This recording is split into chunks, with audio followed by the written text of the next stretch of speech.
Right now, I'm working for BLab Europe, supporting and promoting the development of the B Corp community here, specifically in Spain, but around Europe.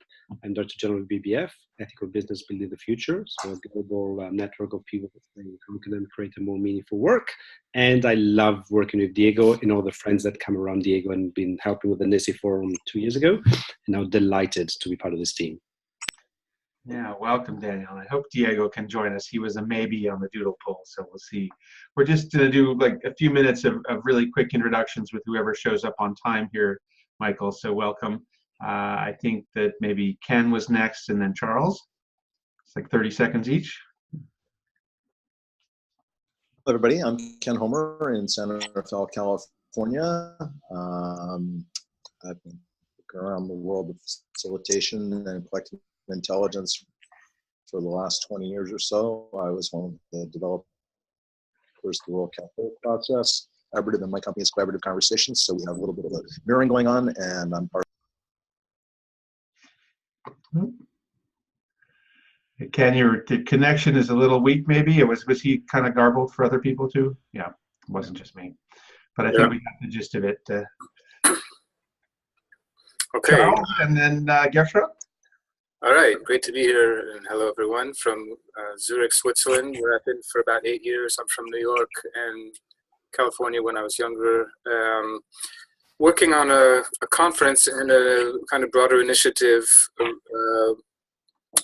around the conference called Climate Change and Consciousness. Some of you might have heard about it. It's in April at the same time as NESI Forum in Findhorn, Scotland, and I've been really appreciating being involved in the TRCC dialogue a bit, in and out, and but quite in, and doing some network weaving in the bigger picture, but also on the conference design team actually, and steering team, and kind of wearing many hats on the conference and then in the global networking. So I'm here just to kind of tune in a bit and understand a little more what's going on, and very fascinated by this network weaving. Thanks, Charles. Welcome. So Gertrude and then Marai.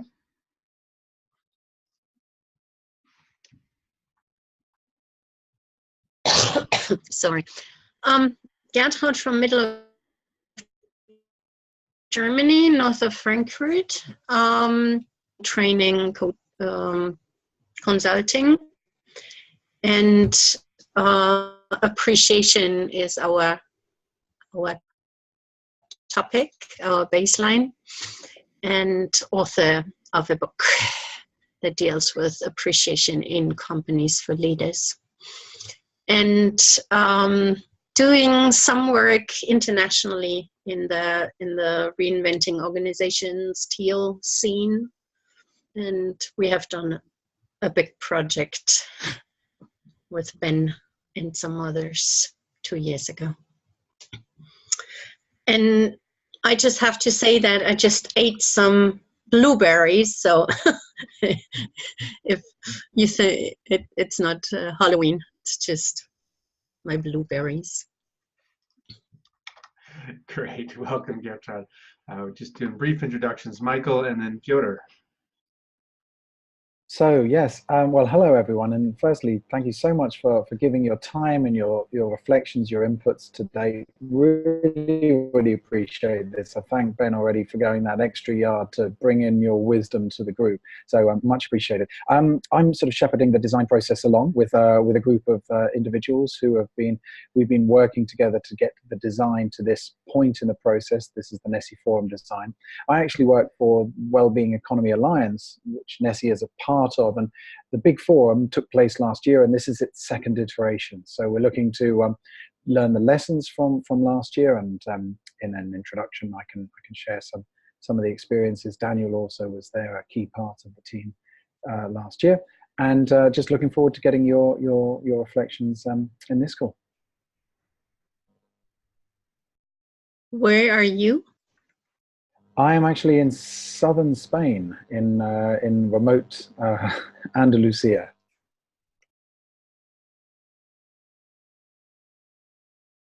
And Piotr, yes, do you want to briefly check in, please?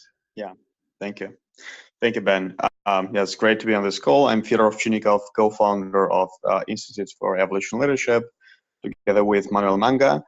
And Ben asked me to be on this call, and so that's how I learned about the WeAll, and we actually just submitted a request to talk about membership.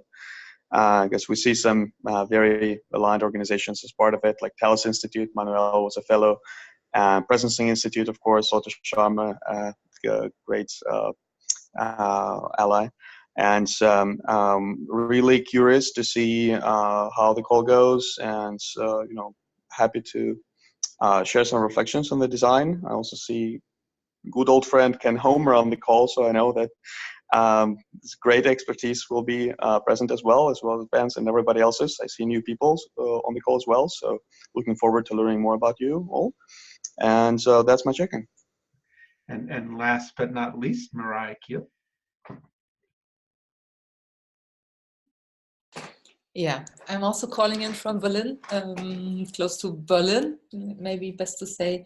I'm working with open space technology and the Genuine Contact program for about 15 years, and I have a lot of experience through the Genuine Contact approach in virtual community and virtual meetings, and I'm lately quite involved with Ben and the conference weaving initiative and with Ken Homer as well. So I don't yet know what I will be able to bring. I looked at all the information that was sent out before, and I don't have a clear picture, but I just trust the unfolding of this group, and yeah, happy to see new faces and get inspired by each other. Great. Well, thank you all for coming. There may be some folks that come in late, particularly at the beginning of the second hour. There's also another cohort that's part of the coming in for a different open space conversation as part of the TRC dialogue at the half-hour mark. So I think what we're going to do is actually move into a breakout so that they don't interrupt us too much around the time that starts. And I'll just sort of hand off.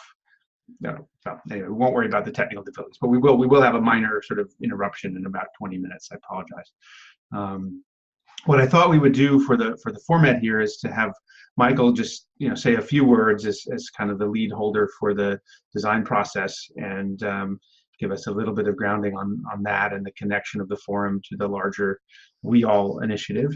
And then we'll try something like a fishbowl where a few of the people that I specifically invited based on their process design expertise offer some reflections, and the rest of us listen, and then we'll see where we're at that point with a couple of different questions. Does everyone have the notes doc? Okay, and there's also a link there to the other document that I'd sent out before that has the original design. I'm not sure we're going to need to look at that today, but if you need to go back to that for reference, and we're kind of assuming that you have a basic familiarity with the design of the forum at this point. So Michael, over to you. Thanks, Ben. Okay, so in addition to that, I'd just like to give a little bit of history, just so people understand a little bit the context and where NESI came from. And really, NESI came from many of the movements that began 10 years or so ago, sometimes in reaction to the financial crisis of 2008. And when I talk about movements, we're talking about the We Shares beginning in France, Rethinking Economics in the UK, Austria, the Economy for the Common Good, Sistema B in Latin America, in the United States, B Corps, of course, the Global Alliance for Banking on Values. Many of these movements, really over the past decade, were doing tremendous work, but someone was needing to ask the question, what can we do more? What can we do together that we can't do alone? And a key idea that came from that was, we need to meet and we need to collaborate, and hence the NESI Forum was born, and that was the forum that was last year.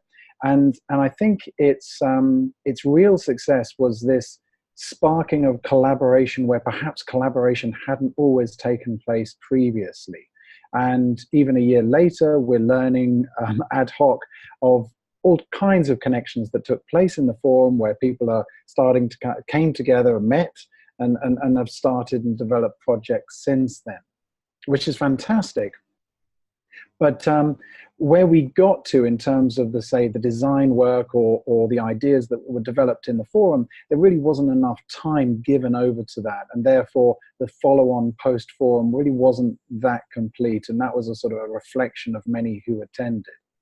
Therefore, this year, or rather next year, this time around, what we're looking to try and do is really have a 3-phase exercise where we have a real pre-forum component whereby we will have webinars and we will have online spaces for people to co-discover what is taking place across a range of themes in the economy before we get into the forum itself. And the group that I've mentioned have been working on this for the past month or 2 months or so, the design of the forum, have really settled on the idea that there are sort of 6 key themes that we would like to work on during the forum, as well as space for any additional themes that participants sort of suggest they would like to sort of explore through any sort of co-inquiry process. And those 6 are the ones mentioned in Ben's document. So kind of 3 key areas of, how we eat, our food systems, our built environment, so the shelter, the movement, all the solutions to that, as well as textiles, because these are key needs: clothing, food, as well as shelter, if you like. And those are supported by 3 transversal topics that are around how do we work, how do we finance, and also what is our resource use picture. So the idea is that to follow the sort of 4D frame of appreciative inquiry in terms of discover, dream, design, and then deliver. And this was the slight alteration to the document that Ben put out, but he made a note that that was our sort of latest iteration of the design of the forum, that we would bring the discovery part into the pre-forum phase of this sort of 3-phase exercise. And we would have different leads sharing some incredibly interesting work that's taking place in each of these different themes before entering into the forum, where we would be really focusing on both the dream and the design space. So we really try to stretch in our latest iteration of the forum, the design phase, because we'd like to generate some form of roadmaps across these 6 different themes, as well as I mentioned, any additional themes that participants wish to bring to it. And then on the final morning, we have a space to reflect on that design work and a call to action, and then a system, looking to build a system of post support so that participants can take away these roadmaps and actually look to start applying them in their own localities. So that's the basic idea. And just a final sort of note to make the last final connection between NESI and WEAL. So NESI, so as I said, last year, this NESI conference took place in Malaga, and almost at the same time, there was a conference in Colorado, the Regenerative Economies Conference. And it was groupings coming that represented both NESI as well as that Regenerative Economy Conference that have come together really to form this thing we call WEAL. So I'll stop there. That's probably more than a couple of minutes then. Oh, that was great. And Daniel also added, just for some extra context, the size of this gathering was over 700 people last year, and the expectation is there might be more, which actually leads to sort of the key framing questions that came to me as I looked at this initial design, and just a challenge that's showing up both for this engagement and pretty much across the board, in a whole set of different similar engagements in terms of their desire to address transformational work and meet the existing set of movements that you name, Michael, where it is, support it, but also be able to create something new. So I pasted these questions into the notes doc as well, and I'll come back to them. But basically, the challenge that we're looking at, both serving a diverse array of leaders whose organizations are already in motion in many ways. Daniel's here representing that. Charles with the conference that he's affiliated with. We've got this larger field of global citizens, and one of the goals of the We All campaign itself is to help, is to create a global citizens movement for an economy in service to life. So we have people sort of ordinary but activated folks, but that aren't plugged in at the higher level of someone managing an initiative like BLAB. And then we've got the local community where we named, that was also a huge opportunity and a desire that we address what's happening transformationally within that context. So part of the design challenge and at the heart of my invitation for our conversation here is to think about how does the design that's been presented address those, and perhaps if you fit yourself into, if you can put yourself in any of those different positions, how drawn are you to what's here?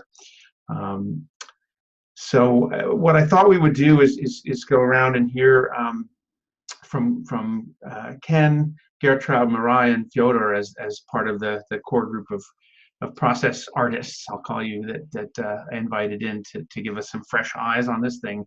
And maybe just the first round in the fishbowl, and you can go in whatever order you like, with just your overall, top line impressions. How does this strike you? How drawn and engaged do you feel to what's being presented? And if there's a particular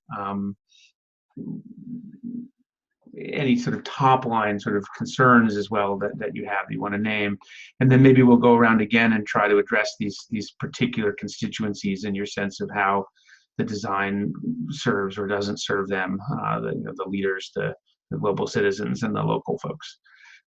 So again, just your top line impressions from a design perspective, and any major concerns that you might have. The conference reading team, and am I still garbled?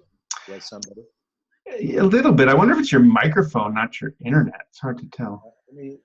I was going without my headset. Let me try putting my headset in and see if that helps. Yeah, even when you lean forward, I think it helped a little, but you might want to stop your video too. We might need to do that. I have a question first. Yes. Before we do that. Michael, you said there's 6 areas of concern, and you said clothing, food, housing, and the others? We stretched that out to built environment, Gertrude, to encompass movement as well. So, and the other 3, the transversal were work, were financial system, and resource use. Okay, interesting. And the people? You mean the participants? No, people as such. The human part of it? Well, not as an explicit sort of sector of the economy per se, but as I mentioned, although there are those 6, we are very open.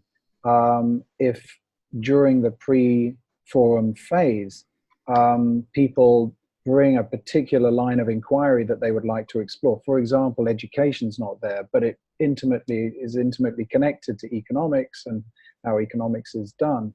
That's not one of the 6, but it's not a closed door. That could be a co-inquiry along with the others. So, yeah, I mean, I wonder if there are clarifying questions before we go into the round of feedback too. I guess we should also offer that. Sorry. I know there's a lot going on to take in, but that was a clarifying question, I think. Thank you. Yep. So Ken, did you want to lead us off then? Yeah, I have a clarifying question. I always have a challenge of trying to figure out how to comment on something like this unless I am really clear on what the purpose and the hoped for outcomes are, which in spite of reading the document and looking at the, can you hear me? Yes, yes. In spite of reading the document and looking at the spreadsheet with the design of the actual conference, I'm still not clear. What is it that you want people to walk away with? What's going to constitute success? If there's a big buzz at the end of the conference, what are people buzzing about? Why are they really excited? What's been most useful for them, and that they're going to go back and go, I am so charged up because I got X. So if you have an answer to that, that would really help me to start to think about how I can contribute in a helpful way to your design. Absolutely. Thanks, Ken. So as I mentioned last time around, we didn't really feel we had that much time to really get deep in terms of designing practical outputs that could be then taken on after the forum. So a key output is really to have the development of roadmaps, which people really feel that is a takeaway for them. And we're looking to try and design a magazine which captures both the process and the outputs and the outcomes of the whole conference almost in real time. So they literally have something to walk away with and go back to their localities and go, I've got actually something I can contextualize and start working. And hopefully working with people they either know or they have met. Because a big thing about the NESI Forum is giving space for unexpected collaborations to take place. So I would say actually having roadmaps to walk away with, or to walk with, as I used to say in Guyana where I lived, back to where they live is a big one. But as I said, continuing from what happened last year, just the magic of collaborations emerging from having such a wide range of stakeholders is another major takeaway. Hope that helps. It helps, and it's still a little bit soft for me. Walking away with roadmaps is great. One of the things when I was working in my decade at the World Cafe, we used to talk about the magic in the middle. Magic in the middle is that emergent process that comes when people get together around things they're excited about. And our question was, how do you design for that? How do you foster the conditions that make that work? So the cafe structure itself, in my mind, is what makes that happen. I think open space is also a structure that allows for setting the conditions for that kind of magic to occur. So there are structural things we can do that can help with that magic. But again, I'm coming back to constituting success for this conference. Seems to me what you just said is connecting people in a way where they feel alliances and relationships with people that they either have not met before, just met at the conference, or they're going to go back and work with, giving them some collaboration tools that they can work with. And there's still a larger question for me about what's the overarching purpose? Are you, as you look at what's happening in the world, as we look at the many different movements and fragmentations, what's the larger coherence that this conference can be in service to? That if we can figure out how to align with that, it's going to really juice the potential for magic to emerge.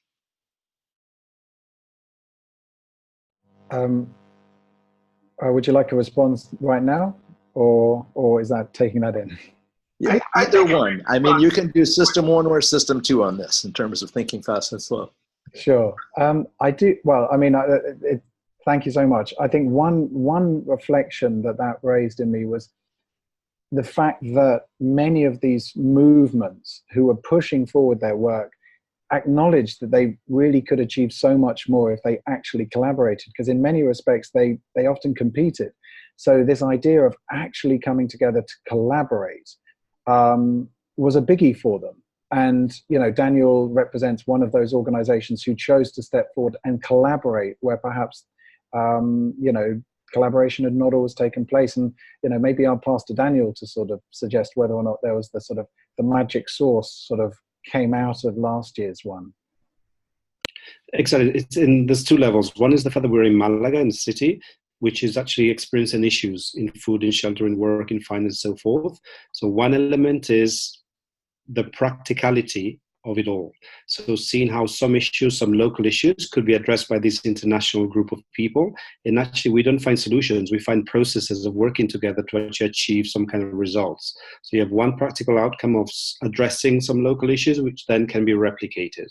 And the replicable bit is understanding how we can work together. So if I had to take a key element out from that, is exactly that. In 3 days, we're not going to find the solution to all of these issues, but we're going to learn in a express way how to work together, how to find ways to actually address some issues by creating conversations, human conversations amongst humans that really go beyond the boundaries of I belong to this or I belong to that, and finding the common path, the diversity that brings ways forward. And this, exactly as was mentioned just now, is not the forum does not end on Friday. Friday is the beginning. So it's really learning from the past experience and creating a path, a roadmap, whereby after the forum, people will decide to take the path together with whoever serendipity they've met over there, or we managed to collaborate. Thank you. That helps me a lot. I appreciate both of your responses. I'll talking object in the middle. Can we just pause for a second to welcome the person calling in on the phone here? I don't think we had a chance to hear from you. You just came on. Peggy Holman. I'm just listening in. Oh, wonderful, Peggy. So glad you could join us. Yeah, I'm sorry you missed sort of some of the opening context setting, but if you have had a chance to take a look at some of the materials on the conference design and you have some thoughts, love to have you in the fishbowl. We're just starting to go around among 4 out of the other 7 people here besides myself to hear their initial reactions to the design, and then we might dig into some other questions. But thank you for joining us. Yeah, you bet. And I'm dropping in, and we'll probably be dropping out again shortly. And I haven't had a chance to look at the materials, so I'll just listen, and if there's something that I find to respond to, I will. Excellent. Okay, thank you. Nice to hear your voice. Can you mute yourself? Yeah, Ken Homer says hi. That was him talking before. And can you manage muting yourself to keep the line clear? That would be great. So let's see, we're going to go to, I think, Gertrude next. How about that? Or, well, it doesn't matter. Whatever order you want to go in. Gertrude, Fyodor, and Laura. I think you're in the middle. I try to find my way through, so I'm not sure when I'm now talking that that's really matching. So I'm a little bit hesitant, but I think the appreciative inquiry process, when I say AI, people think differently. So the appreciative inquiry process in itself is a way to address those issues and to find the core themes or the purpose of what to work on is crucial to start. For me, the one thing could be also to, as a purpose, to find ways. We say when we are training people in AI, sorry,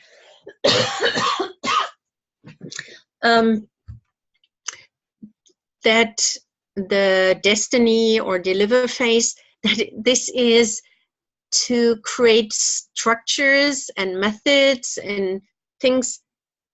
We don't have to have all the outcomes that we want, but to have something that doesn't just collapse backwards. That there is a new thing implemented to go forward, and to have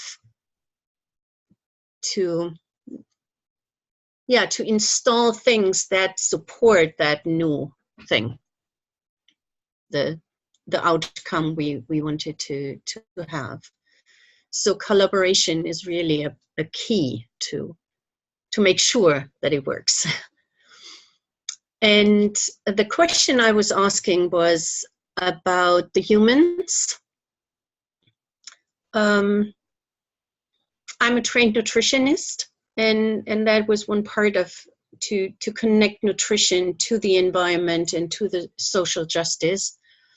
And what I found out, if people cannot come as whole human beings, then they don't give their whole potential. So also in the teal context, they all talk about self-management and purpose, but how do we work together is a very key thing. And how can people, even their brains, function well? So we came up with a traffic light model to make sure that people collaborate in a way that we don't push buttons with everybody, and that we really feel safe. So many people think it's a given because we're so developed, but it's not. And so I think the people part needs to be a very important. and appreciative inquiry is a support for that. And within, and that's what Ben and I with the other group did, within the appreciative inquiry process, we can do World Cafe, open space, all kinds of different things, though it's not a closed thing. So I was pretty happy to see the design, though I couldn't read word for word.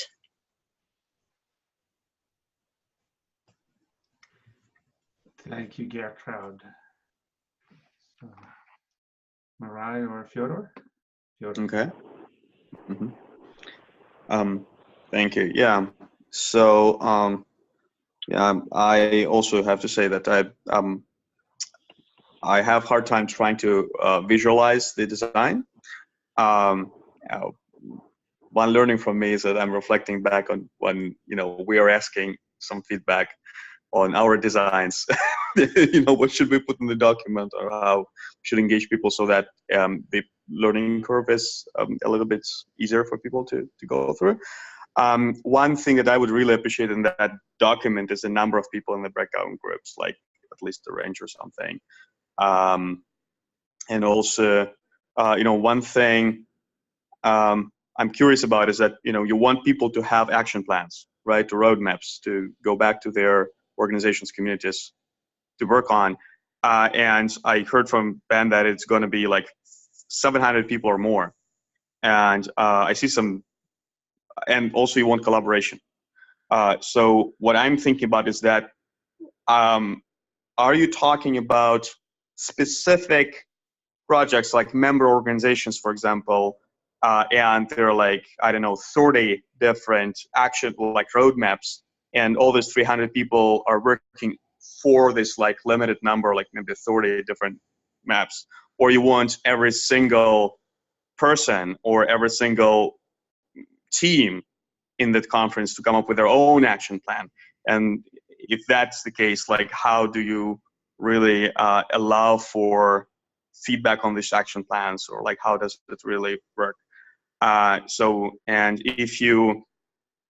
if you create a formal structure for action plans, and action plans is like what people are implementing there locally, so how would you like, then I wonder about the balance between formal structure of action plans and breakout sessions, and like informal collaboration, informal things that are happening kind of behind the scenes that could kind of really feed into the action plan. So for example, your participants are working on action plans, and if by that time they hadn't built relationships and they hadn't got some feedback and learning from others, they would be just working on what they learned kind of by themselves through formal structure, but some opportunities might be missed because 700 people are there, and I see that you have Harvest and magazine and stuff like that, but like this balance, like in open space with the butterfly conversations that sometimes prove to be the most useful for people. So what, in terms of design of the venue and everything, so how do you balance the formal structure and informal structure? And the final, line of thinking that I have is one framework I really love that I think might be helpful is Fernando Flores' 4 types of conversations: conversation for relationship, conversation for learning, conversation for possibilities, and conversation for action. Right. So if you want people to take away with action plans, so it's conversation for action, they need to explore possibilities. And before they explore possibilities, they need to, probably build relationships and learn about each other. And I'm trying to grasp how the design is reflecting that. And I see some very good structural points and patterns, but I wonder if you've thought about that way. And again, this loops back to the question of formal structure and informal structure. So how you allow people for random connections outside of the formal structure. So these are some of the thoughts that are just stream of consciousness. But again, I would really love to listen in more and visualize the event more, because I don't have this kind of easy grasp of how the design looks like, especially with the number of people not there. So thank you. Thank you, Fyodor. So let's just pause the conversation for a second here, because we're at this awkward transition point where the other cohort is coming in for their dialogue. So Leslie and Kiala, that's what you're here for, I believe. And Tahara, you're also here for Leslie's conversation? Yeah, the funding one, right? Yes. Right. So why don't we take our group into a breakout? Leslie, Kiala, and Tahara, you stay here. I'll keep a tablet in the main room as well. So if somebody comes in, you can talk to me and I'll bring them over to our group. So I'm just going to open up breakouts, and everybody who's in the conversation that began a half hour ago is assigned to one, and the rest can just stay here. So sorry about this little technical challenge. Actually, it was delightful to listen in for a minute. I wish I could be, in both places at once. Have a good time. All right. Make sure everybody gets there successfully. Daniel, you see the link to join the breakout? Yeah. And Fyodor's there. Okay. I'll be back on my tablet in a second here.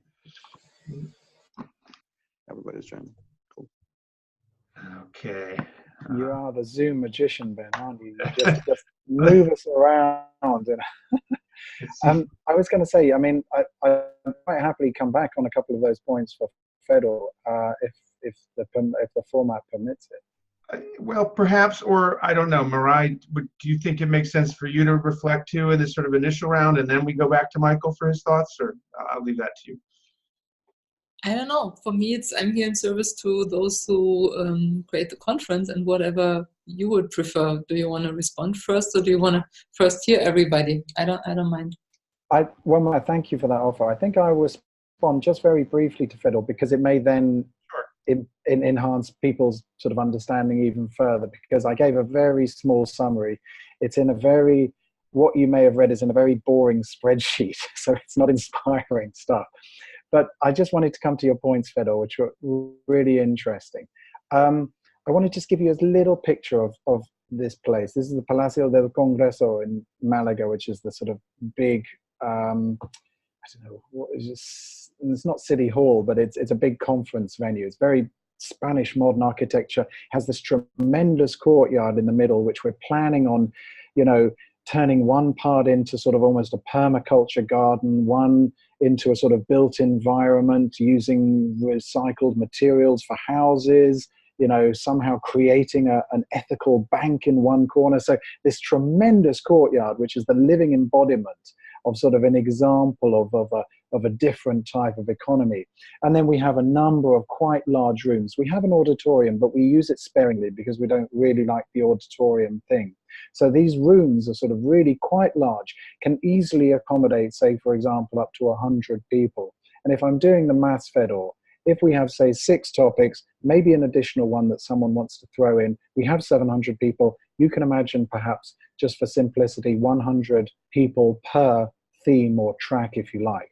Now, in the 3 design sessions that we've suggested in the first one, we would have some design questions to help people think about how, with relation to this theme, they might live, learn, or lead. Okay, in a second design session, at what level can we affect change at the me, at the we, and at the system? And then thirdly, in order to try and get cross-pollination or even more cross-pollination of ideas, because it is open space so people can freely move around the different themes. In the third design session, actually actively encouraging people, say from the food system, to go out and grab ideas from the resource or the finance so that their roadmap can really connect with the other roadmaps. And then the final day on the Friday morning, when we give the space to groups, new groups or existing groups, to reflect on the work and say, what did they want to take forward? Then we'll have an enormous fishbowl in the center of that decorated courtyard again. So that's it. Hopefully that just gives a little bit more. And just very quickly, because I know that it's a clarifying question, do you want every single team representing some organization to come up with an action plan, or every single person or specific organizations that are members of WeAll, for example? we haven't thought that deeply. If there's 100 people in one theme, how many smaller groupings and roadmaps come out of each of those themes? That's open.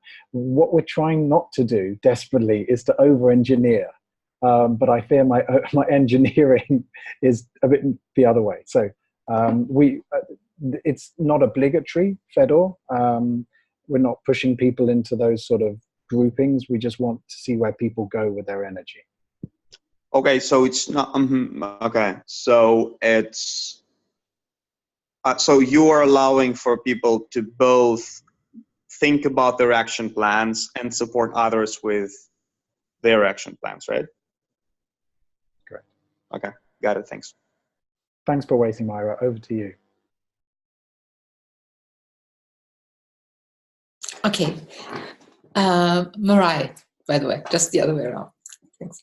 When I read what Ben shared, I felt my body tense, like my shoulders. And I'm glad that, Fedor, that you said you couldn't visualize anything, because I had a similar experience.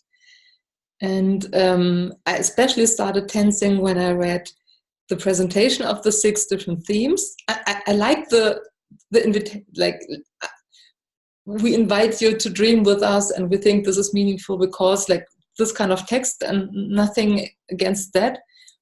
But first, having these 6 themes being presented by 6 chosen groups, and then saying, and now is open space, and then, but now this part of the open space is supposed to focus on this, and that is supposed to focus on, or have this kind of specific intention. For me, it's like totally against my understanding of open space. Like, I'm like, oh, no, this is not, this is something different.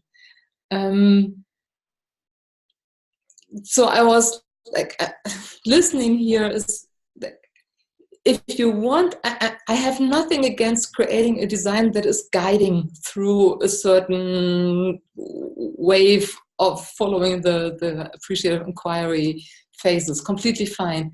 But, and then there are breakout spaces and people can move freely. But that's open space technology is something different. It's different than just breakout spaces where people move and say, now I'm interested in this and now not anymore. It has its own magic to it that has certain ingredients. And if you really wanted to do open space, for me it would be either one large theme, which I haven't, like one question, and in that would be those 6 tracks, but they would find out themselves. And so people would find out, yeah, there are these 6 tracks or more, like Gertrude said. So I have another one. I would name this one. And someone else would bring up another one. Or you would say, oh yeah, we believe that identifying these 6 tracks and really bringing some kind of order in it beforehand really makes sense for us. And then I would see like 6 separate open space meetings where people have this overall theme, but really focus on different. Well, let me see. Ben. You want to record? Is that the issue? Oh, yes, I do. I was thinking, I was totally recognizing that. Okay, you're a co-host now, which should give you that privilege, Leslie. Thank you. You're such a genie, Ben. Thank you so much. This is a little awkward. I'm going to go back to my session. Okay, bye. This is how we work. All right, here we go. From then on, that would be my assumption that that's actually what you mean, right? Okay. Sorry, I had to go give Leslie recording privileges in the main room.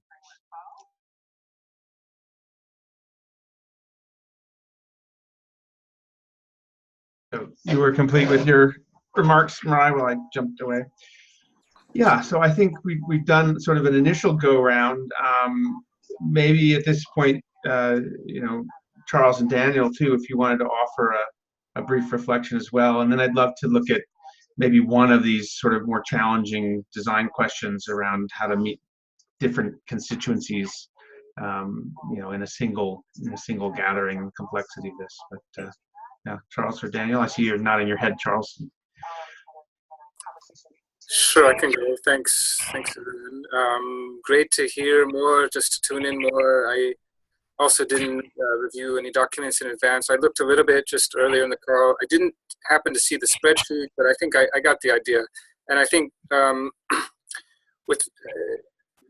I think just to kind of highlight my own interest and curiosity and inquiry, and a lot of synergy around a lot of these questions and issues. I'm, as I mentioned earlier, on the design team for climate change and consciousness. That said, within that so-called design team or core team, I'm not directly involved in the design, but I'm in the mix in the Slack group and so forth. But all of these questions, I very much resonate with this 3 phases idea, Michael. Before, during, and after, essentially, and also the very broad challenge or question or kind of dance between, creating the open space or building the container to emerge whatever's going to happen, and very much absolute central critical aspect of the follow-on and the sort of getting together to get it together, as I call it. It's just the key, and it to the extent that that doesn't happen, then the whole thing's a failure, and you're flying in on all these planes, it's just a tragic waste. So all of those things are the same inquiry for me. I think another broad question I'll throw in the mix is in terms of this kind of network weaving or network of what networks that is implicit for the follow-on. And I think also there's a lot of synergy, more particular I'd love to explore. The question has come up on our side around centralized versus decentralized. I just sort of offer that in the mix. To what extent, can it be or should it be sort of branded, co-branded, centralized in other ways, hierarchical, if you will, or not? And then to what extent, can it be decentralized in terms of coherence, in terms of like, for example, documenting and archiving and accessing materials and resources and things like that. So that's probably enough for me. I think, again, I would love to kind of, at some point, as the time allows, have some dialogues and build bridges between the NESI community and organizations and what we're doing, because there needs to be a lot of synergy. I think the finance aspect is key. Thanks. I think that Diego may have just joined. I'm going to go into the main room and see if I can grab him. I signed him to the breakout, but so in the meantime, I can ask the question. So my own personal question is: 700 people met last. And Ben's going to... Hi, Diego. I assigned you to the breakout. You should see that option to click it. Sorry? Do you see the option to join breakouts? I just assigned you to the room we're in. Yeah, no, I have just come in because I don't know why on my calendar the meeting was an hour ago. So I thought, and then I realized because I think it was UK time or something. Anyway. Yes, I realize you just got here, and so we're in a breakout. You should see the option to join a breakout in the bottom right. Okay, breakout room 1. Okay. Yeah, I'll see you there. Hi, Diego. Nice to meet you. In the future, some or all key issues. Diego, welcome, Diego. Yes, you made it. So we just, sorry, I missed those comments. Daniel, were you complete? No.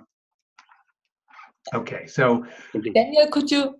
I have a question because I thought of this earlier. So I'm glad that you said it happened last year and people loved it. Can you say something more? What is it that people loved in terms of like this really worked, so that it's really clear not to change that and maybe do more of it and what was it's the human connection. It's people that are looking from very different areas. And that's a magic that Michael and Diego actually created. It's a really welcoming area. Nobody feels like there's a leader or there's something. It feels it's a really beautiful space where you feel it's trusted. You can say, you can go crazy, you can do things and you feel nothing is wrong. And you actually find other people that are like-minded to you from around the world. They're all really going in that same direction with their own, hats and everything else. So really meeting these people, creating connection with these people that on a personal level and an organizational level were taken forwards, that NESI may not have benefited from, but that people actually benefited from, was great. Plus insights. I didn't know that was happening. That's interesting. I found something else out. So that all part was great. What was perhaps missing a bit is building processes, building designs. So it was more of an experience than, I've learned how to do this in a sense. I now know how I can replicate this and systemically increase the next level. So maybe that part of the processes, the loose, light, beautiful human processes, that's something that would be beautiful to be introduced this time around, or to be enhanced this time around.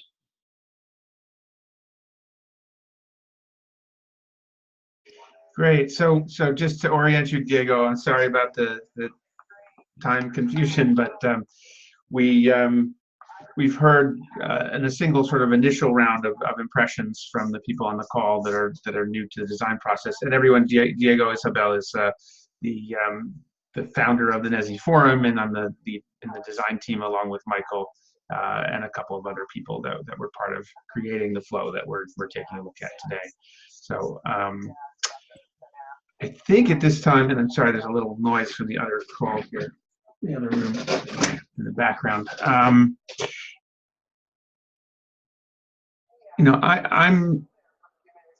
struck by what you named at the end there, Daniel, in terms of the value originally, last year of this wonderful flexible space for connecting, and then the missing piece being more that would support design and processes, and so that's been, the design team added that in, it seems, and I'm curious maybe what has changed from last year to this year, and is there a risk, kind of going back to what I think Mirai was naming around this basic choice between a very open, flexible, open space type approach and a very kind of carefully curated and crafted flow of processes that the whole group moves through?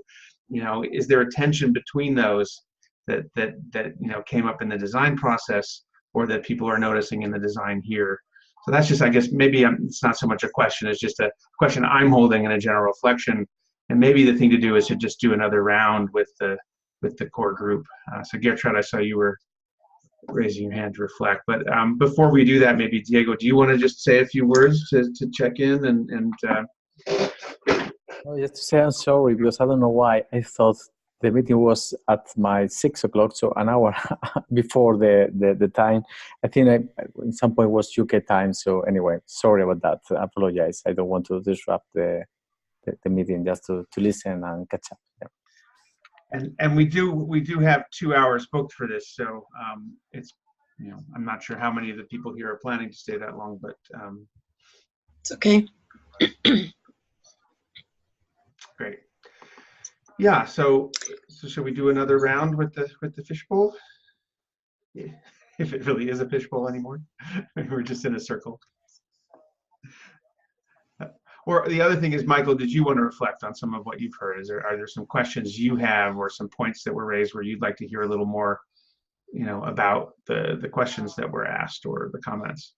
No. I mean, the last two comments, both from Charles and from Mirai, were very much what I've sort of been wrestling with, this idea of not controlling, centralizing, wanting stuff to emerge, but then also wanting to, help people along and have a particular theme and focus, if that is what is, sort of keen and attractive. And we had 4 tracks last year. One around trade, global versus local, one around education, one around banking and finance, and one around purposeful business. And they were quite broad and seemed to work. So I think there's a hangover, not a hangover, that's the wrong term, but a continuation of that idea. But no, it's and I may be running a bit loose with the language, putting the words AI and open space, but then specific themes all in the same thing. I may be contradicting myself. So that tension is one I'd love to hear more about, because I'm wanting to see more space for folk to be able to go where their energy goes on a pathway, but still kind of get us to an interesting point at the end with something to walk away with. Maybe one more, just as you were talking, it occurred to me another way to frame this next round might be to hear if there's anything you want to name, Michael, or you, Diego, that really is a core question for you about this design. I know the whole framework of what we're doing here is a little awkward because you put all this time into it. Here's this thing. It's, people are coming in from the outside, even if they've taken the time to read it, how much do they really, get it? We heard that from a number of people in the first round. So, what is of greatest service to you from your perspective might also be a useful prompt as we go around again. I suppose if there was one question, is how do you let people bring new stuff into it and allow them to sort of go on a journey in the way hopefully that our hopefully not overly designed theme process will also generate. So we talked about these 6 themes, but if some people come and group around something else, to let them, not that they feel separate, but sort of they can run in parallel. Or so it's that tension between designing and leaving the space open. That's the key one, Ben. Mm.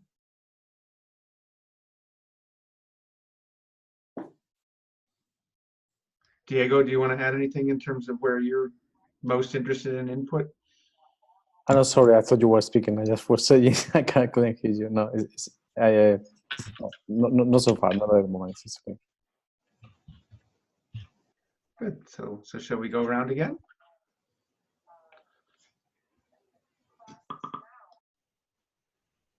I could go.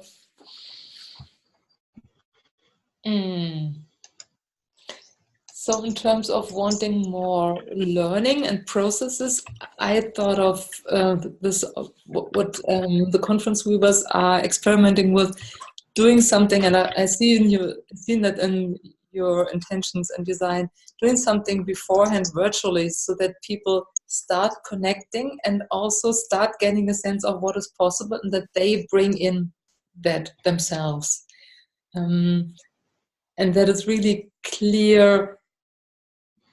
You are invited to contribute. So like the old kind of conference is you come and get, and we fill you with content and with information. And this obviously is something like we create this together, and whatever you want, whatever you desire, prepare yourself to contribute to that. So really the virtual part, doing something beforehand, to me makes sense. And then you asked for what have we experienced in really large gatherings that was helpful.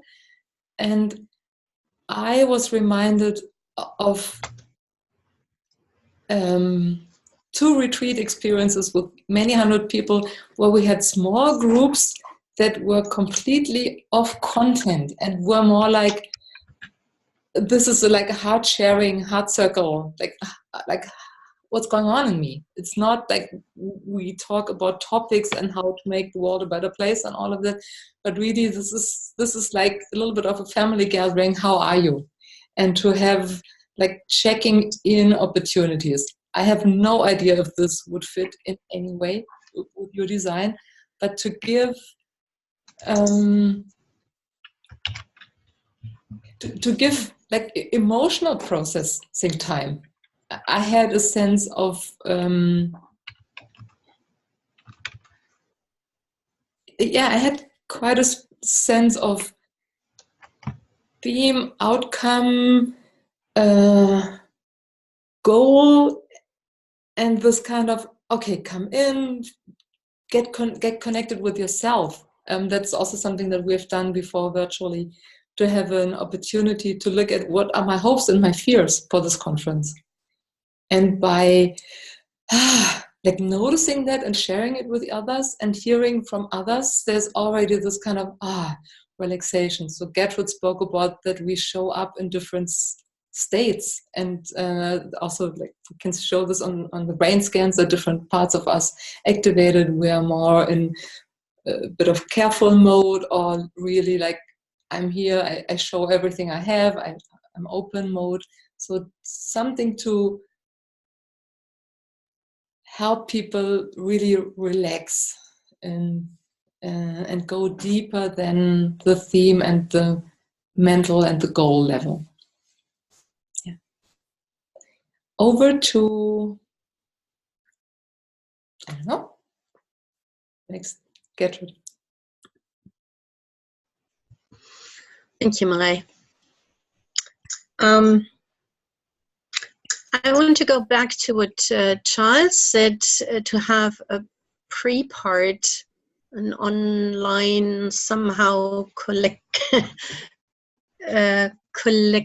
collaboration part. And I think the appreciative inquiry asks for, that's the heart for interviews one-on-one. And that those really connect two people at least, and then we can come, like we did them last time, in breakout groups at 2, and then they came together as 4, and so and we could harvest what came out of those.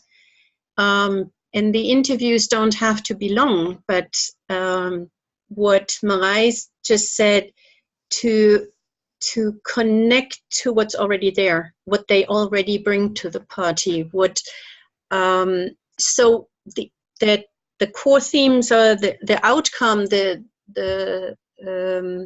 desired outcome. To say, okay, there is a time in my life where it already happened, maybe in a very short time, but I already have that skill. I have to expand it, and I have to share it, and I have to collaborate. But this is, the seeds are already there. And if, I don't know, we had 60 participants at that time. So we had really a lot of these one-on-one, and I know in South Africa, they did it with 5,000 people. So it doesn't matter how many people, it's just this two one-on-one. And so can you say more about the dynamic between the one-on-ones? What actually happens? Pardon? How do you make things happen between, okay, get 2 people together and? Yeah, and so the interviews have to be designed before and we did quite a bit on that in the unity and diversity thing. And then you need to process to harvest that, what was in those interviews. Not each word, but the essential out of this. We call it jewels. What qualities do we bring to the party, and that are already there? And this is possible. I mean, you can have one-on-one sessions anywhere. You can do them offline, you can do them online. It's just a matter of how to create that.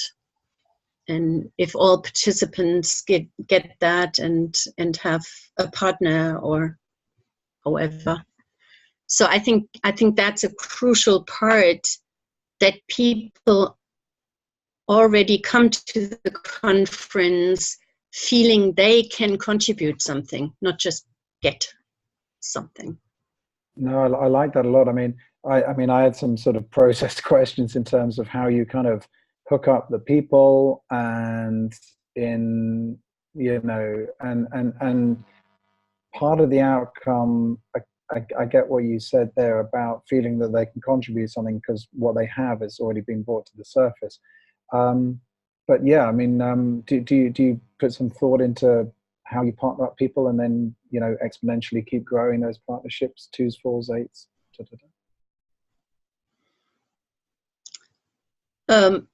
There are all kinds of different ways you can do it. The last time we did it on Zoom, and had breakouts like here, breakouts in 2s, in pairs, and they came together in a group of 4, and then we came back to the plenary.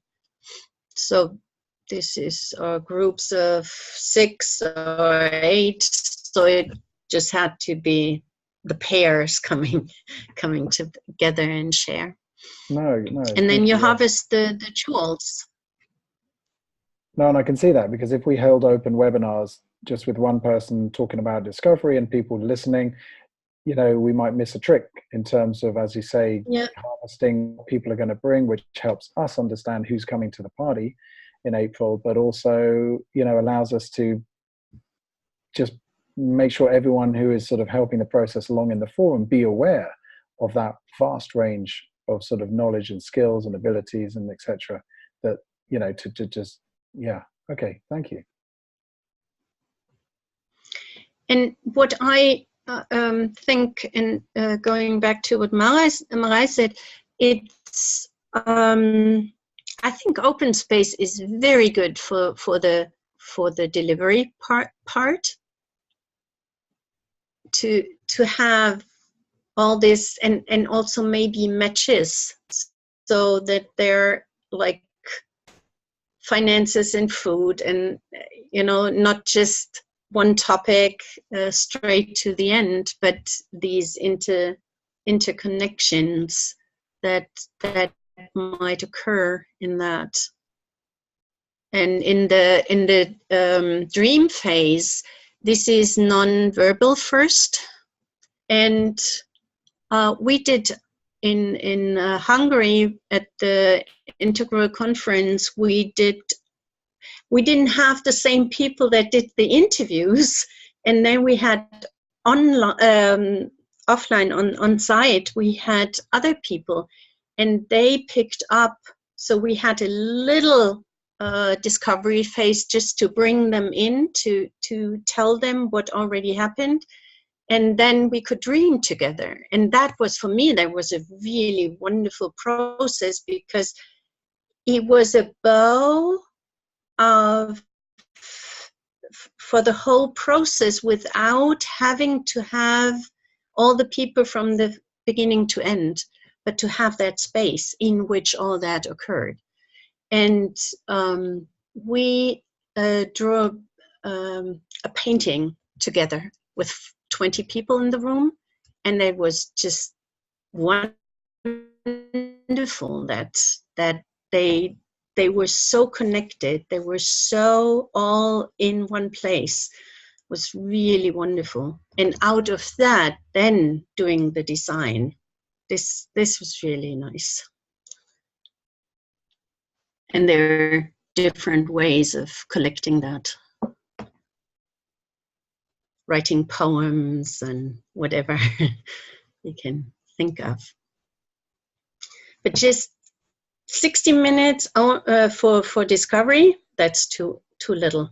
We really have to have a phase before.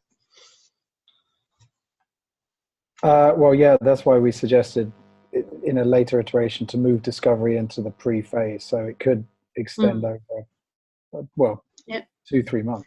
Yeah. I don't know if you saw the link I posted. This is an Enlivening Edge, where we wrote an article in 3 parts about appreciative inquiry and what's important for the journey to teal. I Cool. captured it in the notes, so it'll be, as well as the comment Daniel put in about a tool that Diego used last year, Mentimeter.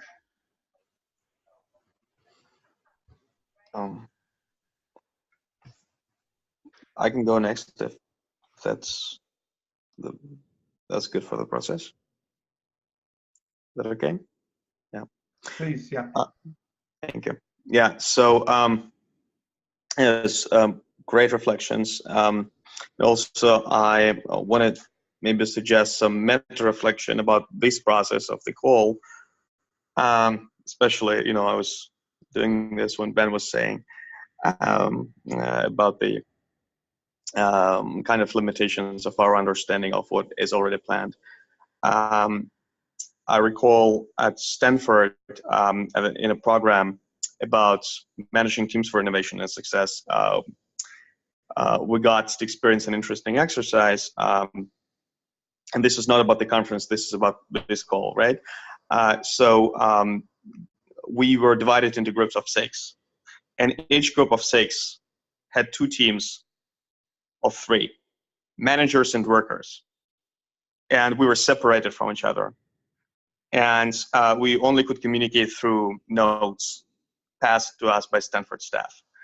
And managers had to deliberate how to make workers do something without showing them the bigger picture and not touching anything.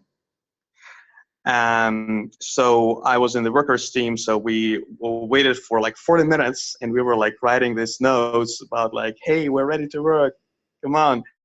And then they are like, we're working on the strategic plan, wait for us, we'll be in touch with you shortly. And then in 40 minutes, we're just writing, hey, we're going to get some beer. And they're okay, get into the room. So we're getting into the room, and there are puzzle pieces like black figures, like triangles and squares and stuff. And then managers are starting explaining like what each figure is. This is a large triangle, medium-sized triangle, small triangle, and this is a camel-shaped figure. And you're responsible for the north, you're responsible for the south, you're responsible for the west, that kind of stuff. So it took us about 20 minutes to assemble a super simple puzzle that is a square. Then we had the brief, and there were teams that assembled that in 2 minutes. And there were teams that never assembled it. And there is a huge disparity. And Stanford kind of professor said, hey, we've been doing this for 10 years. It's consistent. There is absolutely no way it works differently. Some teams never get it. Some teams have spent like half an hour to an hour to that. Or like maybe 20 minutes is like a very good result. And some people do it in like 30 seconds to 2 minutes. And the difference is those teams who do it well, like managers ask Stanford for stuff. Okay, we cannot show them the big picture. We cannot touch anything, but can we invite them into the room to witness our conversation about forming the strategy? And Stanford stuff, yes, this is not against the rules. So people don't have to wait for 40 minutes, right? And that makes huge difference. And when it doesn't happen, managers think that the workers are stupid, that they cannot get very simple thing, and they cannot get the simple puzzle, and the workers feel confused. And by the way, all of those people are primarily executives, so they're randomly assigned teams, right? It's not, there's nothing to do with their background. And what I'm want to be mindful of here is that the entire design was developed without people who are giving feedback on the call. So there is this effect definitely here, as far as I see, which is not a bad thing. This is just acknowledging that, right? So that folks who designed the thing actually has the most background, the most understanding and feel for it. And I see two things that might be valuable from this call. Like one, when there is an assessment of what might work, what might not work. So there is an opportunity for the designers and the hosts of the conference to ask themselves some questions about, oh, have we thought about this? So not just take this assessment for granted, but it's like, oh, okay, so there is an assessment about this. Have we thought about this? What do we think about it? And second is when there are some design solutions that we share based on our background, just like Gertrude was sharing and Marai was sharing and others. And we're confident with what worked for us in those contexts, and we can share some of that. If some of that is interesting, based on the background you guys have, then you can take it, you can learn more about it, you can follow up with us, or things like that. So these are just thoughts that I've been having so far.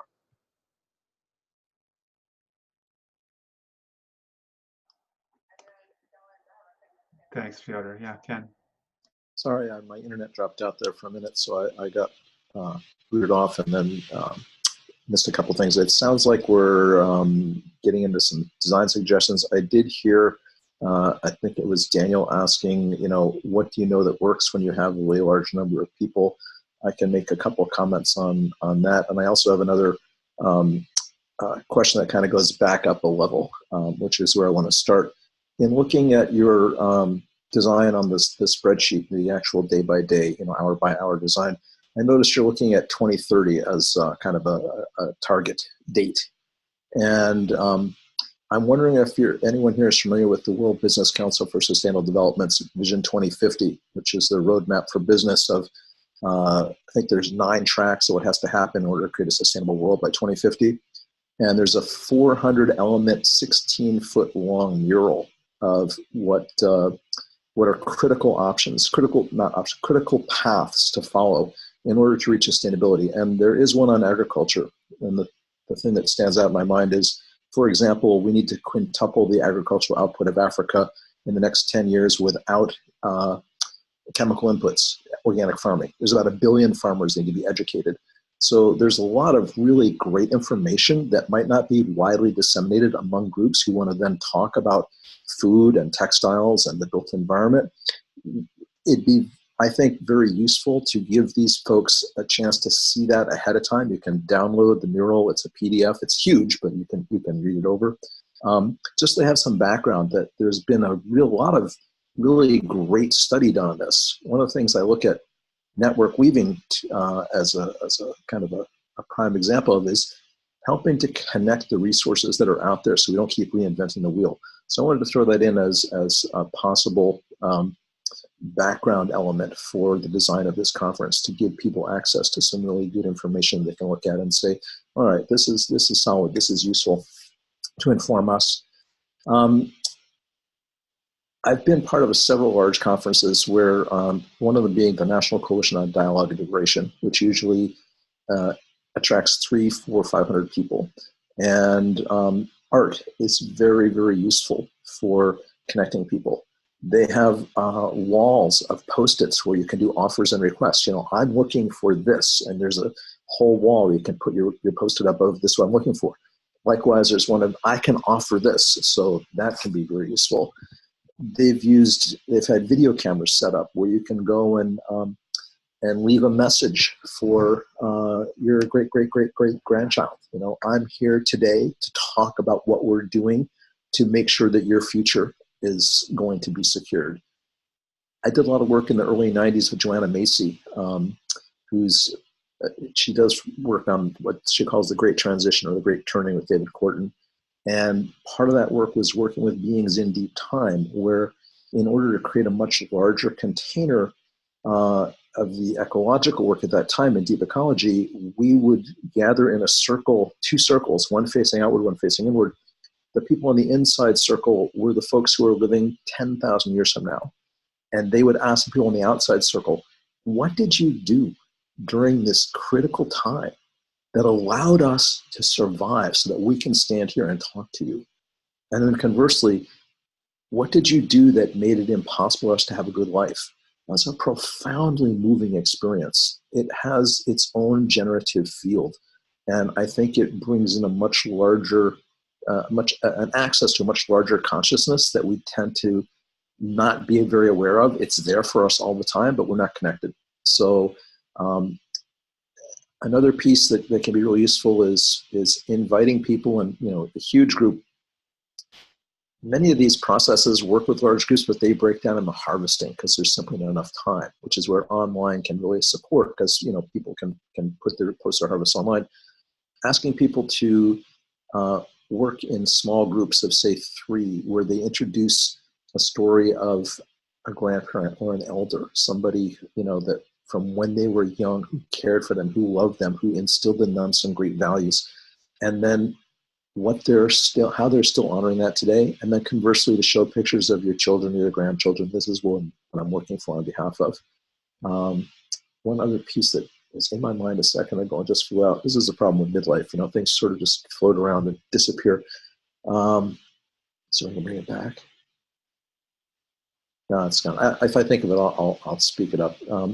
So there are a lot of ways to, and dancing.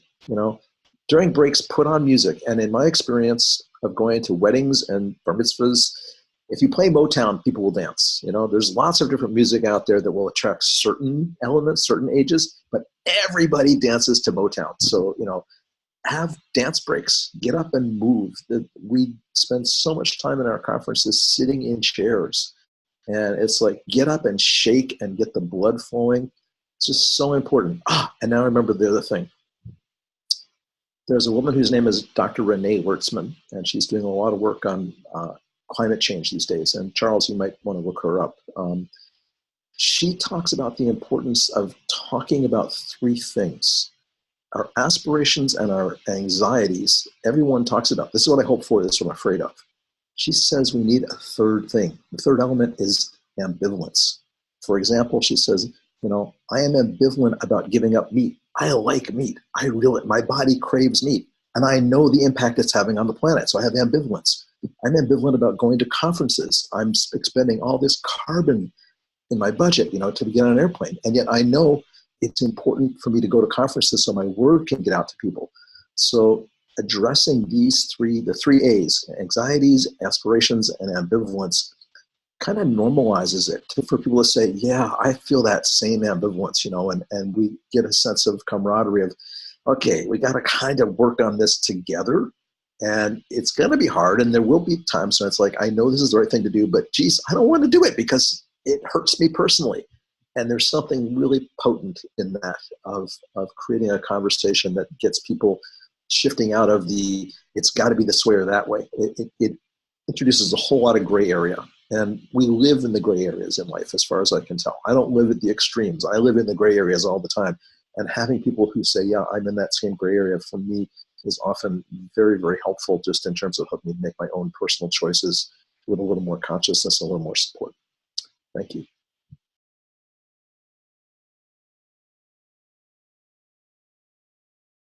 Really good. Thank you so much, Ken. I was writing furiously as you were suggesting those things. It's all recorded, and Ben's taking notes too, so you can go back.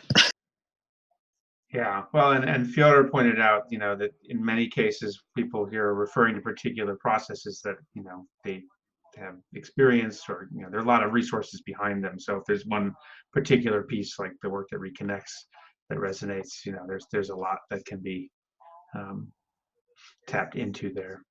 Did we get all the way around the core group, I think, for the second round? But maybe Charles and Daniel want to go again as well. I loved all these inputs, and that's exactly what I was looking for, the kind of new ideas, fresh ideas of what works, what doesn't, stretch your mind. I love also what was mentioned before about the painting together. And I think that's another powerful way to actually draw on something, not write, but draw on something, because drawing brings out things. So that was mentioned earlier on, and thank you very much for that. So I'm very satisfied. Yeah, for me as well. Thank you, especially Ken, but everyone. And I'm just taking a lot of notes, soaking it in, resources I'm collecting continually. And again, a lot of the same themes and findings, inquiries, and ideas already in progress on our side in the climate change and consciousness. So including very much art and music. I'm also a DJ, and certainly believe in the power of dance among many of those other points. So thank you. Well, I think I want to go back maybe or drill down a little more on something, again, in the sort of the three challenges or three different audiences that it's a challenge to try to engage together. That one of them is this set of leaders who are already deeply engaged in various forms of organizing and action through their own distinct initiatives. Then we've got this larger group coming in, and when Ken made his comment about the Vision 2050 framework, that it just brought me back to that. And I saw you, Daniel, nodding. You're familiar with it. I think that's a perfect example, right? Here's a group that has already done this work, at a very, very high and in-depth level. And so, if, for example, we're looking at a roadmap for food systems, what are the ways that we can create? I think it's two challenges, right? One is that for the general global citizens coming in, how do we help them to start in a way that reflects that wisdom and that's practical in the context of a conference, where we don't want them to spend 3 days just, absorbing information before they can co-create themselves. So maybe there's the pre-conference space for that. So there's that element, but then there's also the element for the folks that develop that Vision 2050 framework, right? How does this event become useful for them if they're watching people more or less starting from scratch, or just taking some baby steps trying to soak in what's been in motion because of the limited time? And do people have any answers to that core challenge of creating an event that both works for the people already deeply in motion at a high level and the people who are really just getting introduced to these ideas.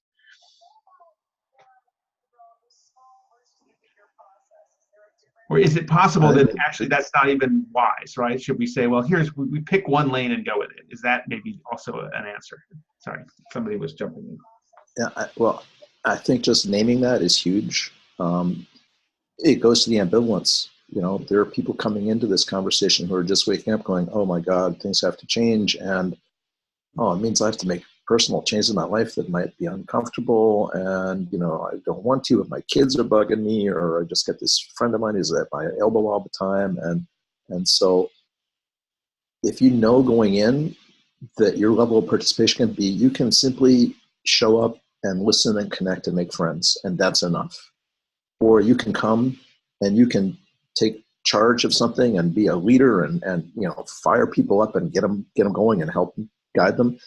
That's also great. Anywhere in between, you know, it just for me feels a lot more inviting than. I get nervous a lot of times when I see conferences and they say, we're going to do this and this and this, because one, it rarely happens, and two, it tends to attract the zealots, you know, and like, we need ordinary people to find the way from where they are to say, here's something I can do that's going to make a little bit of a difference, you know, and that will be my step right now. And that's enough right now. And if I take that step and then, you know, I'm met in a good way, I might take a few more steps, but making it possible for people to enter into a guilt-free conversation around the changes. I think there's so much guilt that's out there. When I work with groups, I always say, here's what we're going to do and here's what we won't do. And I always say, we will not demonize anybody. The level of blame that's out there. And I have people in my age bracket who are very sensitive to younger people saying, you fucked the world up for us. And that may be true at one level, and it's not helpful in order to engage these older people in becoming real mentors and elders. So, you know, no demonization will take place here. We're looking for appreciation. You know, what I love about appreciate inquiry, the word appreciate in English means two things. It means to acknowledge and to grow in value. So what are we acknowledging and what are we growing in value? And how can we do that in a way that is really inclusive and lets people, no matter what stage they're at, no matter what their level of readiness, to enter into the stream and swim with us. And Ken, I'd be just picking up on Ben's point. I mean, that very nicely articulates where I think the value for those who are a starting point of coming in fresh, not necessarily having worked in the space, but having someone at their elbow bugging them, as you say. But with someone coming in who's been sort of banging on this work for a long time, maybe contributed to the mural, etc. What about that entry point? For example, Bob Horn was the visual facilitator for Vision 2050. He's a friend of mine. He won't come to your conference. He's 86 and kind of, you know, semi-retired at this point. But for someone who's been working with that stuff for a while, it could be an entry point for them to say, you know, this is my offer. This is my contribution. I've worked with this. I have useful knowledge here that I want to make available to anyone who's willing to work with it in whatever way works for them. So, you know, it's the folks who are driving. We have to do this. And I speak from very personal experience. I realized a few years ago that I take on a certain preachy quality sometimes, and I hear these words coming out of my mouth that we must, and I feel my fist going, and it's like, when I talk like that, people their eyes roll up in their head and they foam at the mouth, and I'm still like, no, wait, stay with me. And it's like, no, I have to back off and just say, how can I get my message across in ways that you will hear it? And so I've toned that energy down a lot. I still have that fire in me, but I want to find ways to speak what I know to the listening of the people who are ready to hear it. And I think experts often miss this.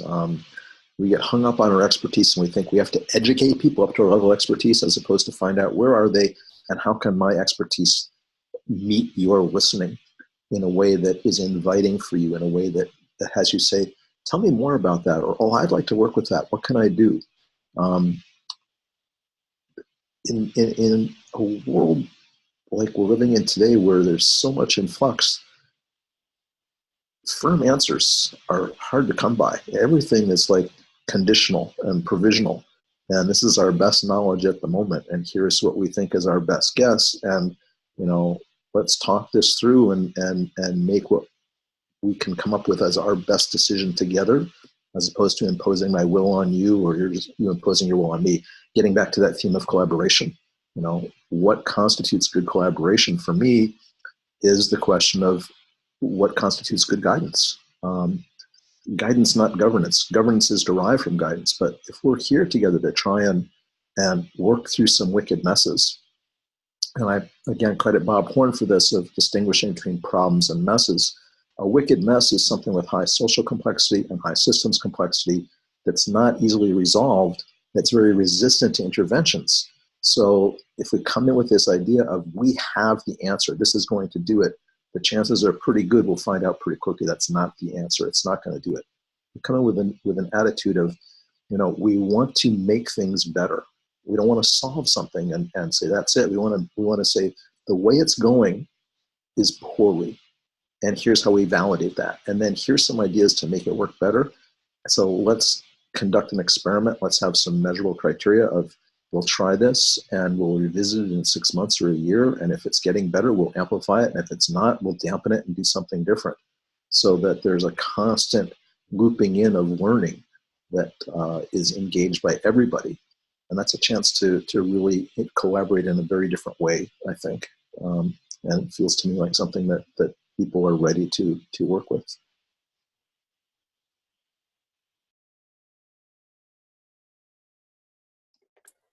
Diego, yeah, looks like you want to jump in with a comment. Love to. Yeah, hi. No, yes, thank you very much. I think there are some deep ideas and inspiration here. I feel I am missing something because I wasn't at the beginning, so I'm sort of confused with that. But I feel there is some good insights coming from the conversation. I will have to leave in a minute because, as I said, it was 2 hours ago the meeting.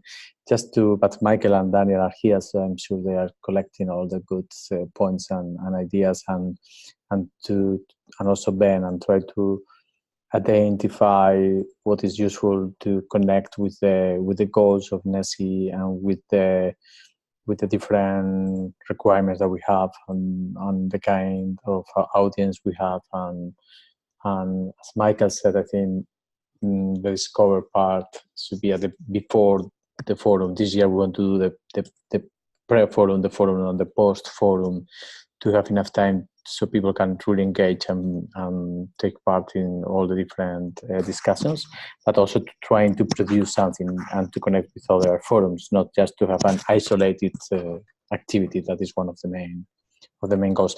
Sorry, I have to leave now because it's quite late in Spain, and I have to do the dinner. so someone otherwise is gonna have some problems. So thank you very much, and for sure Michael and Daniel will catch up with me and Ben. So thank you very much, everyone. Thank you, Diego, and thanks especially for naming that last piece about connecting to other events too. I think that's, it adds a layer of challenge, but it's certainly part of the vision with conference weaving that we've named. And we have Charles here, who's representing the Climate Change and Consciousness Conference happening at the same time in Scotland. That certainly has a lot of overlap in terms of some of its core intentions, but maybe a very different sort of energy or even perhaps theory of change behind it. Okay. Couldn't there be a link to that?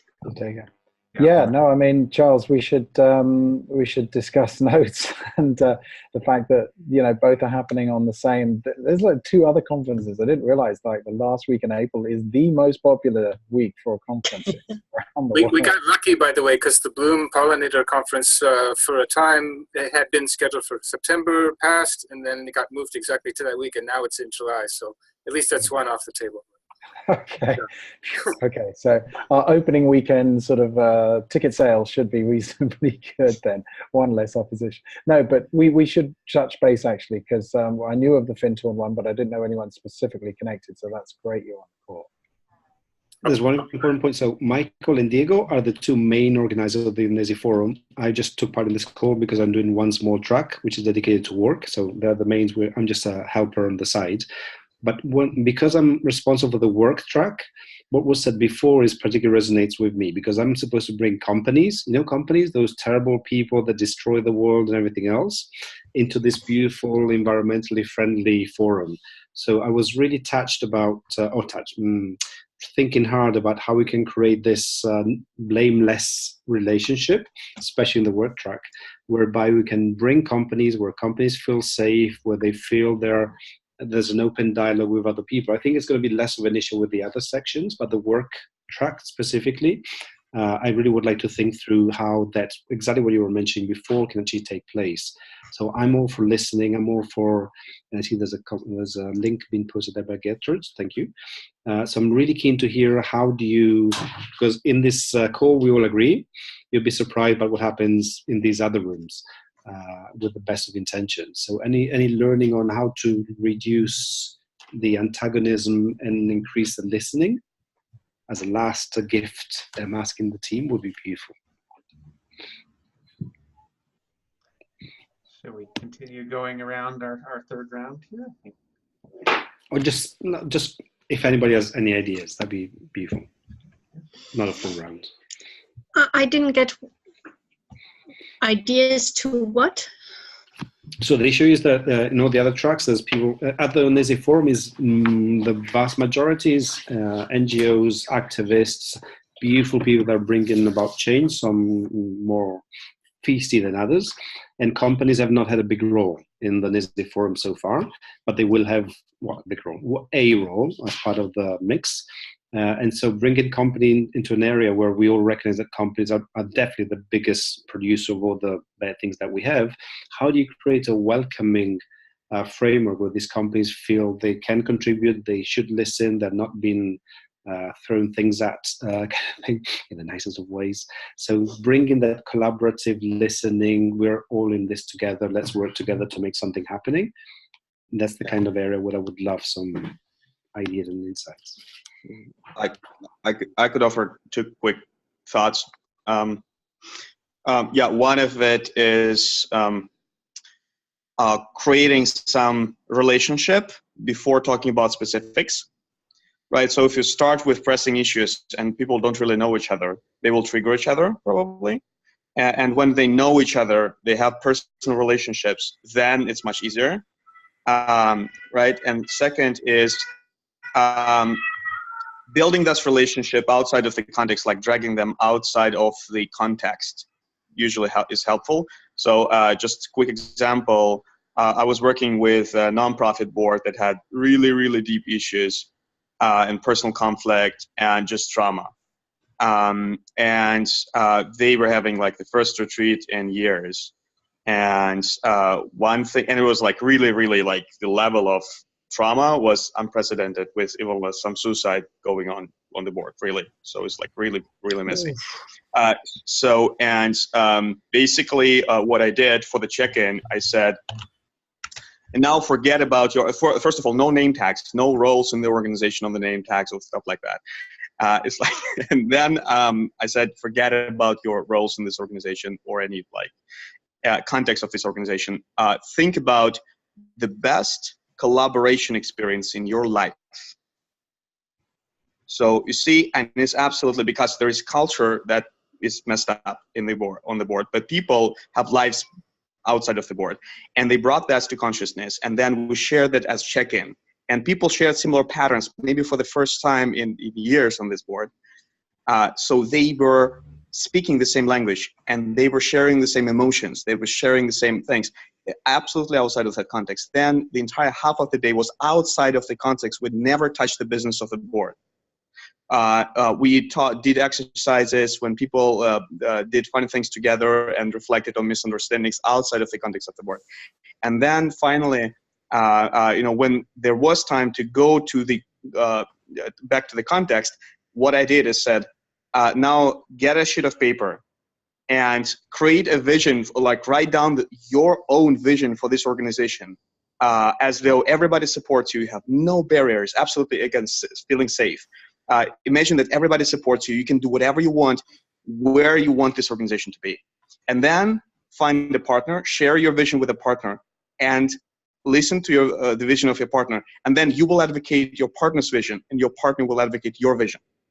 So that is the second thing, right? So let them advocate the visions of each other, right? Or interests of each other, and role play. And what happened is that we had two teams, and I said, now you reconcile the little visions that you have, and everybody had visions of the other team.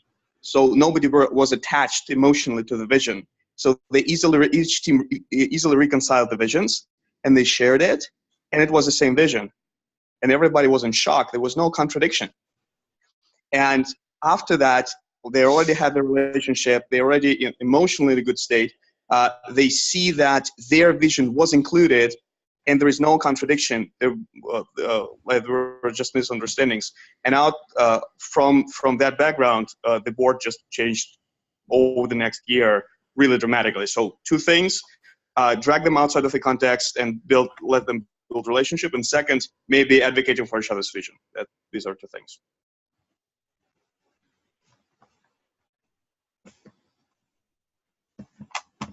Wow, that was really cool. I'm curious, Fyodor, did you ever write about that? Is that something it's a great story. It's beautiful. Yeah, right. I'm finding hard time to write about it, like really publicly without compromising the NDA. So, of course. But titled From Suicide to Happiness Through Collaboration. Because this is like as a general example, I think like the general patterns are good, but when we talk about specifics, then the organization will be recognizable, I guess, and of course might be not a good thing. Yeah, but patterns work. I don't know if it's a good moment. I wanted to just sort of drop in a few questions, but I don't know sort of where we are in the process. Is that fine? Sure. Unless I'm just going back. Well, let me just sort of name where we are. So wanted to do a whole round again with the core participants.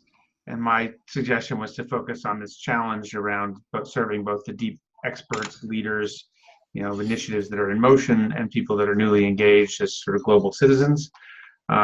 We then also had an additional sort of request for some input on particularly how to welcome companies into the mix who are typically used to being blamed, scapegoated, demonized. So we have both those prompts for a round where we'd like to hear from everyone. I would like to address that.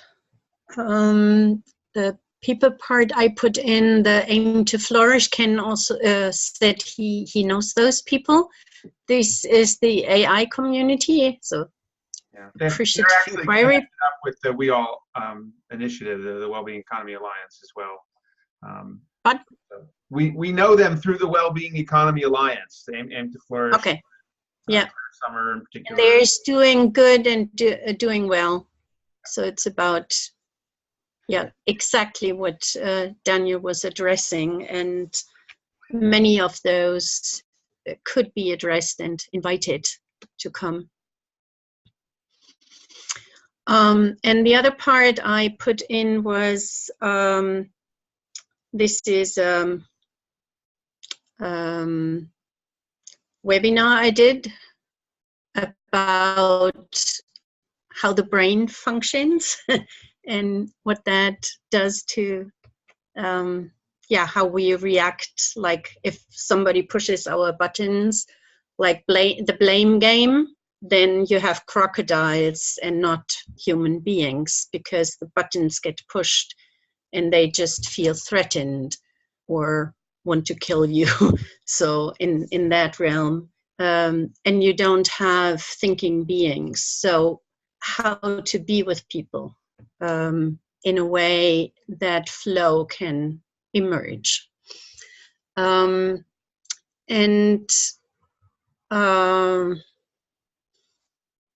have another one thing that we could do, or that you could do, is I don't know if anybody knows Cohen, who is a consultant and always several times a day with his business people, he does an exercise, 3 people. One has 3 minutes and answers the question, who am I and what I'm here for?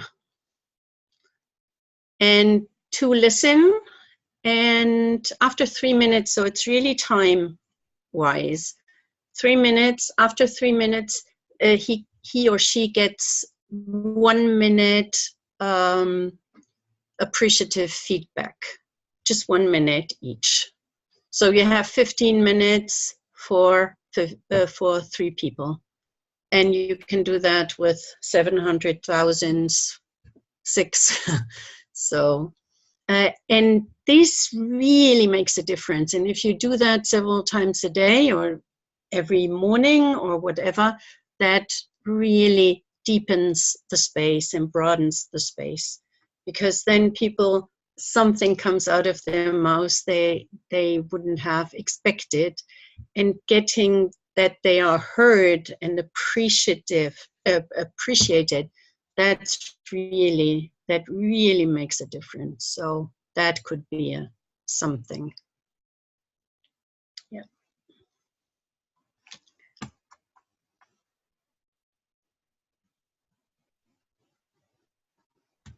Daniel, one thing I find helpful about business context and inviting business people to be part of public-private conversations, where you have community folks and government, education, and business people, is that the language of developmental psychology. So Suzanne Cook-Greuter is a great example of this. She talks about later stages of development as opposed to higher stages. I find a lot of people in the integral community start to use the word higher, which has a value judgment, right? But later stages, is a ripe apple not worth anything because it's unripe? No, it's going through its developmental stage to become ripe, right? And so businesses also go through developmental stages where they come in and they're all about how do we make it about us and make profit. And then they hit some kind of limit. It's like, okay, I'm part of a larger ecosystem. I've eaten up all the resources I can. Now I have to learn how to cooperate with other entities in order to stay in business. And then they hit another level of now the nature of business itself is changing, and we have to find new rules and new ways of being as business, and holding people responsible for behaviors from earlier stages is not productive. Now, the caveat here is that it's not enough to show up and say, I'm Philip Morris, and all of a sudden I'm for, healthy food, and because you've got a track record that proves very differently. Most businesses aren't in that same position. There were records actually discovered in Philip Morris that said the reason that they are in favor of regulation is that it showed that their sales would go up if that happened. So there was an underlying profit motive, right? But for a lot of businesses who really do want to show up in this field and want to make a difference, they need to be welcomed in with a healthy, skeptical eye. Remember the old saying, trust in Allah, but hitch your camel to the post. I trust that you say you're worthwhile of showing up here, and we're going to hold you to this. We're going to look. Are you actually doing what you said you're going to do? Are you simply giving us lip service and doing the same old thing? So you're welcome to come, but know that you're going to be watched. We're going to be looking to see, are you good for your word? Are you walking your talk? And if you are, then you can really become a leader in this field and start to show people how it works. And if you're not, we're going to ask you to leave because you're no longer showing up as a company with integrity who lines up with what we're doing here. So it becomes a welcome mat with, you got to go through the metal detector on the way in, right?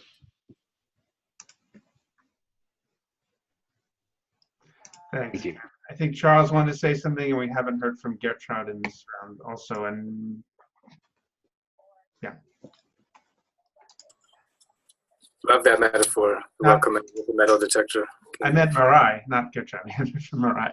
Oh, sorry. Should I go or is? Go ahead. Yeah.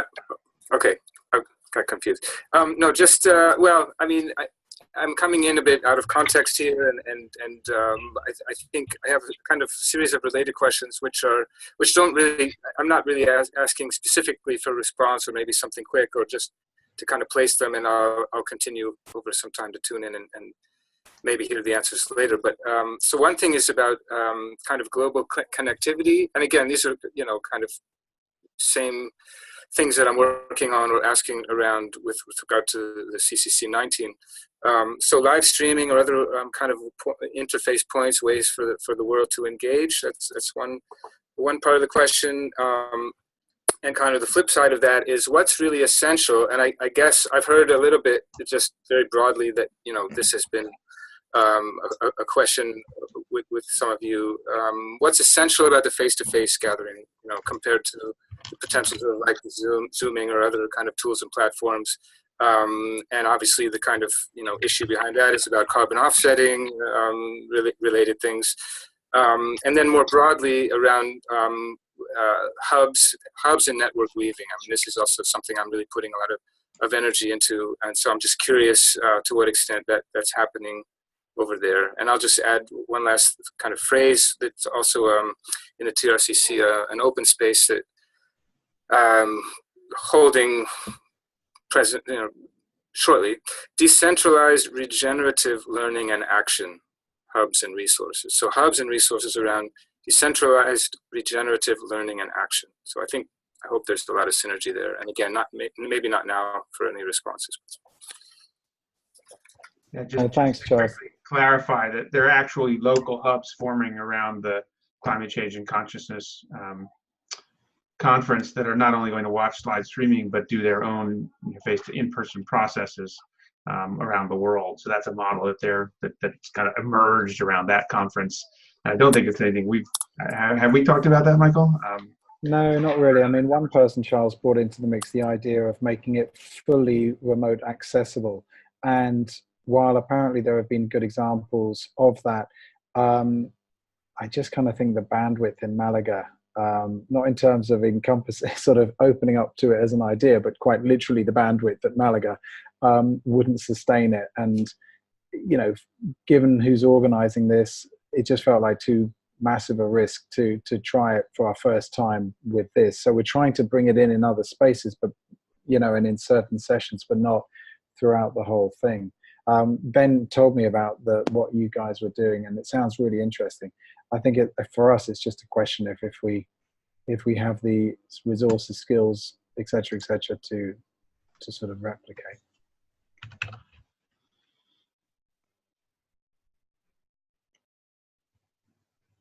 I have two things. I have a desire at the end to hear from Michael and Daniel, like, what is it now that you're really taking with you as some kind of nourishment for having participated in this? And secondly, I noticed within myself, Daniel, when you shared your question, it was so touching to me, like how to invite business and make sure that there is no blames, scapegoating, and I was like, wow, is it really a big issue? So I noticed that your question, what can be done, for me this theme is so much bigger. I didn't reply right away because I'm very interested in this topic, and it seemed just immediately to be way bigger than the space we have here. So if that is something that you pick up at any other time, please know that I'm really interested, and I've experienced that myself, being part of, for a longer term, often a participant in an conscious community network, and they're hearing blame of the business and having a business background and also feeling connected to the business world, saying, oh, but I also belong there. And then within the business world, thinking, oh, if they knew what crazy spiritual retreat I'm just coming from, they wouldn't have hired me here, So like being in between these worlds and having at times a sense of like, I belong nowhere, and now I've decided I belong everywhere. and how to go beyond this whole drama triangle, blaming, complaining, shaming, really into a vulnerable space is dear to me. And one thing I thought is there is a tone setting by the organizers. So if that was a fear, that could actually really kind of be addressed, like, well, there are people here, and I notice I'm really afraid that this could happen, that we could have these projections, and that we don't link arms and go together, and say that early on, and not just from a thinking level, but really show some emotion in the sharing of it. Yeah, complete. Awesome. Thank you so much. Time, so we actually do need to wrap. I've got another call I'm going to need to jump on at the top of the hour or a minute later. I love your suggestion, Mariah, that to go back to Michael and Daniel as sort of particularly Michael as the chief holder from the core design team, just to hear a little bit about what you're taking away, and certainly, I mean, there's so many different levels we're all coming at for this. I feel like it's conversations happening at all of them simultaneously. It doesn't have to end here. It's easy to connect you with folks for follow-up. I know there's also a timeline where a lot needs to be crystallized at a basic level so the planning can proceed. So thank you all for what you've offered him, Michael. Yeah, thank you, Ben, and really thank you, everyone. I mean, it really is amazing to get this sort of outsider view. There's been about 16 of us working on this. A subset of 4 giving a proposal to that circle to stimulate the conversation, but we really appreciate this. Just shared a screen there, so I'm just sorry, I was not aware that it's already there. This is our with 20 people in the dream phase. Just wanted to share that you can really do nice things together. Thank you.